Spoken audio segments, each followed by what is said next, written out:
एक बार एक जवान लड़का गौतम बुद्ध के पास आता है और कहता है, बुद्ध, मेरे मन में इतने अश्लील विचार क्यों आते हैं। मेरे मन में अक्सर काम वासना के विचार चलते रहते हैं, जिनके बारे में सोच सोच कर मैं अपना बहुत सा समय और ऊर्जा बर्बाद कर देता हूँ, जिनकी वजह से मैं शांत नहीं रह पाता और हमेशा ही विपरीत लिंग के प्रति आकर्षण महसूस करता हूँ।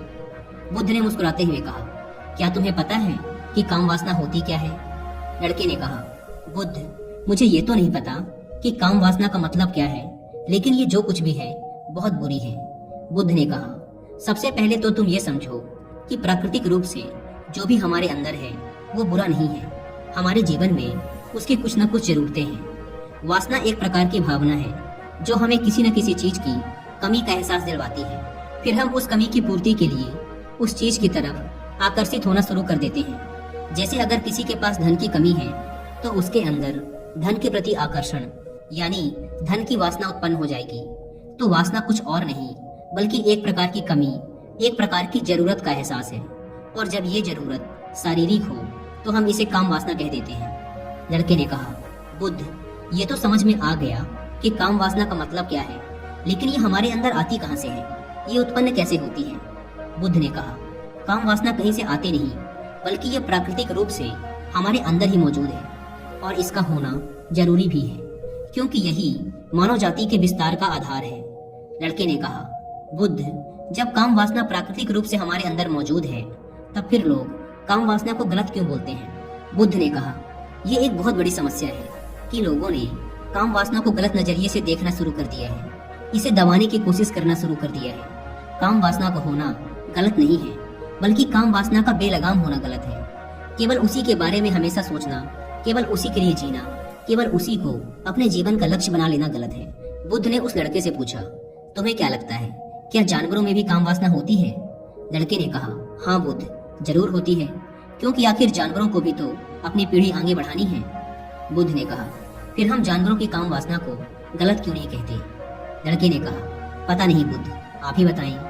बुद्ध ने कहा, क्योंकि जानवर अपनी काम वासना का उपयोग सिर्फ संतति उत्पन्न करने के लिए करते हैं, उससे खुशी प्राप्त करने के लिए नहीं और ना ही सुख भोगने के इरादे से।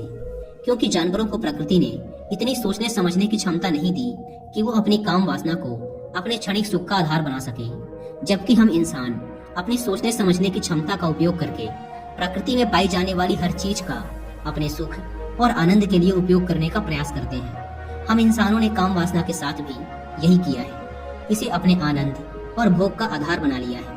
जिस भावना को प्रकृति ने मानव जाति का अस्तित्व बनाए रखने के लिए हमारे अंदर डाला था, उसे हमने जीवन का सर्वोपरि लक्ष्य बना रखा है और इंसानी काम वासना का ये बेलगाम होना ही उसके गलत होने का कारण है। लड़के ने कहा, बुद्ध, लेकिन ये काम वासना हावी होती क्यों है? इसके बेलगाम होने का कारण क्या है? बुद्ध ने कहा, काम वासना के बेलगाम होने के 4 बड़े कारण हैं, जिसमें से पहला कारण है जीवन में किसी बड़े उद्देश्य का ना होना। बुद्ध ने उस लड़के से पूछा, क्या जब तुम किसी काम में व्यस्त होते हो तब भी तुम्हारे दिमाग में अश्लील विचार आते हैं? लड़के ने कहा, नहीं बुद्ध, जब मैं व्यस्त होता हूँ तो मेरे दिमाग में अश्लील विचार नहीं आते। बुद्ध ने कहा, हमारा दिमाग एक बार में सिर्फ एक चीज के बारे में ही सोच सकता है, इसलिए जब हमारे दिमाग में कोई दूसरे विचार चल रहे होंगे तो अश्लील विचार आ ही नहीं सकते। अगर हमारे जीवन में कोई बड़ा और स्पष्ट लक्ष्य है और अगर हम उस लक्ष्य के प्रति पूरी तरीके से समर्पित हैं तो हमारे पास कभी इतना समय ही नहीं होगा कि ये फालतू विचार हमारे मन में घर कर सके।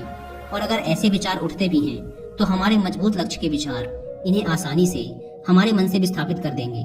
लेकिन असल समस्या ये है कि अधिकतर लोगों के पास एक मजबूत और स्पष्ट लक्ष्य की कमी है। दोस्तों, अगर आपके जीवन में भी एक स्पष्ट और मजबूत लक्ष्य नहीं है और आप इसे बनाना चाहते हैं, लेकिन आप अपनी जिंदगी के पर्पस को लेकर कंफ्यूज हैं, तो इस डिसीजन को लेने में आपकी हेल्प करेगी ये बुक, जिसका नाम है find your way.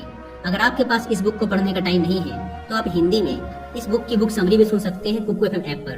Kukku FM India का leading and fastest growing audio book platform है, जहां पर आप एक बुक से भी कम की कीमत पे करके हजारों बुक्स को ऑडियो फॉर्मेट में सुन सकते हैं, वो भी अपनी मनपसंद लैंग्वेज में।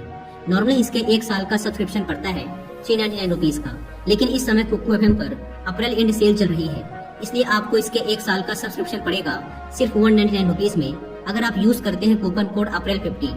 लेकिन यह कूपन कोड फर्स्ट में रात 12 बजे तक ये वैलिड है। अगर आप इस ऐप को डाउनलोड करना चाहते हैं तो ऐप के link description and pin comment पर मिल जाएगी।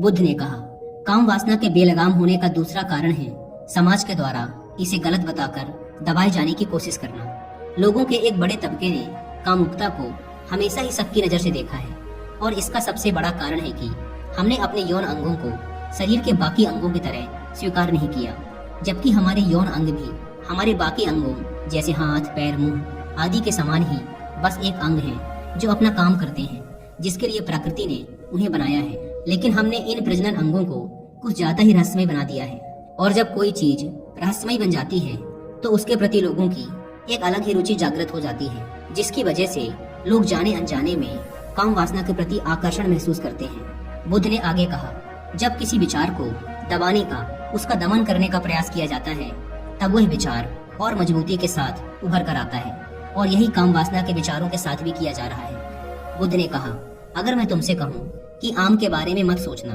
तो तुम्हारे मन में पहला चित्र किस चीज का आया? लड़के ने कहा, बुद्ध, मेरे मन में पहला चित्र आम का ही आया। बुद्ध ने कहा, इसी प्रकार जब हम अश्लील विचारों को जबरदस्ती रोकने का प्रयास करते हैं तो वो और मजबूती के साथ हमारे अंदर उठते हैं। इसलिए कभी भी विचारों को दबाने की कोशिश ना करें। लड़के ने कहा, हाँ बुद्ध, ये तो मैंने भी महसूस किया है। बुद्ध ने कहा, इंसानों में कामुकता के हावी होने का तीसरा कारण है हमारा अपने विचारों के प्रति जागरूक ना होना। हमारे मन में कैसे विचार चल रहे हैं हम इस पर कभी ध्यान ही नहीं देते। हमारे मन में उठने वाले विचारों के बारे में एक अनोखी बात यह है कि जब हम किसी एक चीज के बारे में विचार करते हैं तो हमारा मन उसी से संबंधित और भी विचार हमारे सामने रखना शुरू कर देता है और फिर ऐसे ही हमारे मन में विचारों की एक श्रृंखला बन जाती है जिस पर हम उलझ कर रह जाते हैं। ठीक ऐसा ही होता है अश्लील विचारों के साथ। हमने एक बार किसी को देखकर अपने मन में एक अश्लील विचार पैदा किया, फिर हमारा मन अपने आप ही इन विचारों की श्रृंखला बना देता है जिनके बारे में सोच सोच कर हम अपनी बहुत सी ऊर्जा और समय बर्बाद कर देते हैं। इसलिए पूरी जागरूकता के साथ अपने अंदर उठने वाले विचारों पर ध्यान देना जरूरी है। बुद्ध ने कहा, अश्लील विचारों के हावी होने का चौथा कारण है बुरी सोच और अश्लील विचारों वाले लोगों की संगति करना। कई बार ऐसा होता है कि कामुकता हमारे अंदर नहीं होती, लेकिन कुछ अश्लील लोगों के साथ रहने की वजह से ये हमारे अंदर हावी हो जाती है। लड़के ने कहा, हाँ बुद्ध, ये बात तो मैंने खुद महसूस की है। बुद्ध ने कहा, इसलिए बुरे विचार वालों और अश्लील लोगों से दूरी बनाकर रखनी चाहिए। लड़के ने कहा, बुद्ध, ये तो समझ में आ गया कि कामुकता हावी कैसे होती है, लेकिन इसे हावी होने से रोका कैसे जा सकता है? बुद्ध ने कहा, सबसे पहले तो तुम ये समझो कि काम वासना की ऊर्जा को रोका नहीं जा सकता, इसे सिर्फ रूपांतरित किया जा सकता है और इस ऊर्जा को रूपांतरित करने के दो तरीके हैं। पहला है प्रेम और दूसरा है ध्यान। जब हम सच्चे प्रेम में होते हैं तो हमारे अंदर के कामुकता की ऊर्जा हमारी खुशी और हमारे आनंद में परिवर्तित हो जाती है। लेकिन ज्यादातर लोग शारीरिक आकर्षण को ही प्रेम मानते हैं, जो कि ऊर्जा का व्यय करता है, रूपांतरण नहीं। काम वासना की ऊर्जा को शरीर के अंदर ही रूपांतरित करने का सबसे सफल तरीका है ध्यान। ध्यान के माध्यम से आप अपने अंदर स्थित आनंद के उस केंद्र में स्थापित हो जाते हैं जिसके सामने दुनिया का हर भोग विलास फीका लगने लगता है। ऐसा नहीं है कि आप ध्यान में उतरने के बाद वो सब सोचने और करने में सक्षम नहीं होते, बल्कि आप उससे ऊपर उठ चुके होते हैं और फिर ये सब हरकतें आपको छोटी और बचपनी लगने लगती हैं। लड़के ने कहा, लेकिन बुद्ध, ध्यान की शुरुआत कहाँ से करें? बुद्ध ने कहा, सबसे पहले तुम खुद के साथ अकेले में समय बिताना शुरू कर दो, क्योंकि जो इंसान जिसके साथ सबसे ज्यादा समय बिताता है वो उसको सबसे ज्यादा जानने लगता है। और जब तुम खुद को जानना शुरू कर दोगे तो ये सारे भौतिक सुख तुम्हें छोटे लगने लगेंगे और फिर एक दिन ऐसा भी आएगा जब तुम्हारे चाहे बिना तुम्हारे दिमाग में किसी भी प्रकार के विचार उठने बंद हो जाएंगे।